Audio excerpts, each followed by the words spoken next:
ہے مجھے امانت سپرد کی تھی، میں بھی اب چونکہ مرنے کے قریب ہوں، چلنا پھرنا مشکل ہے، پتہ نہیں کس وقت موت آ جائے، تو یہ امانت بھی میں ان بزرگوں کے حوالے کر کے جا رہا ہوں۔ السلام علیکم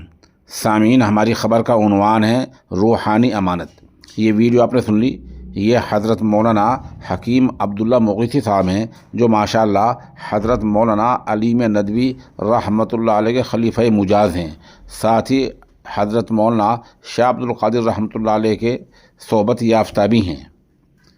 انہوں نے آج خلافت دی ہے 5 ممتاز علماء کو، ان میں مظاہر العلوم وقف کے ناظم اعلیٰ حضرت مولانا محمد سعیدی صاحب دامت برکاتہم العالیہ، مفتی اتراکھنڈ حضرت مولانا مفتی رئیس احمد صاحب، جامعہ اسلامیہ ریڈی تاجپورہ کے محتمم اعلیٰ حضرت مولانا جمشید صاحب، ادھر وقف کے ہی ناظم تعلیمات مولانا احمد سعیدی صاحب، کیرانہ سے مولانا عمران رشیدی صاحب۔ ان 5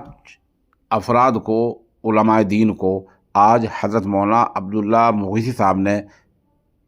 خلافت سے نوازا ہے، اور ان کی تعلیم کا، ان کی تربیت کا باقاعدہ اعلان کیا ہے، اور یہ ایک اسٹیج پر ہوا ہے۔ میں موقع ویڈیو پیش کر رہا ہوں، اور حضرت کا جو مزید بیان ہے اسی تعلق سے، وہ بھی پیش خدمت ہے۔ مجھے امانت سپرد کی تھی، میں بھی اب چونکہ مرنے کے قریب ہوں، چلنا پھرنا مشکل ہے، پتہ نہیں کس وقت موت آ جائے،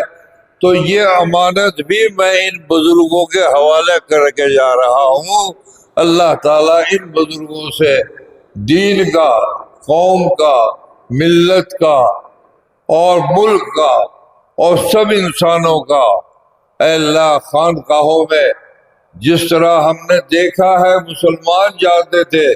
سردار بھی ایسے ہی آتے تھے، ہندو بھائی بھی ایسے ہی جاتے تھے۔ میں نے خوب دیکھا حافظ عبدالرشید صاحب کو، آخر میں شاہ عبد القادر کی زبان نہیں اٹھتی تھی، لیکن آہستہ آہستہ وہ بولتے رہتے تھے، وہ ہی منہ کے اندر۔ تو اس دعا کے اندر انہوں نے، میں نے دیکھا کہ تقریباً 40 سے زیادہ ہندو بھائی تھے، اور ہندو بھائی بھی وہی کلمہ کہہ رہے تھے جو وہ کہہ رہے تھے، چونکہ یہ کلمہ اللہ کا اور انسانوں کی بھلائی کا ہے، اچھائی کا ہے۔ اللہ سب ہندو مسلمانوں کو، اس ملک میں رہنے والی ساری قوموں کو، اللہ آپس میں محبت، اتحاد، اتفاق ان کے درمیان میں پیدا فرما۔ جو نفرت کی ہوا چلتی ہے، اللہ اسے ختم کر دے۔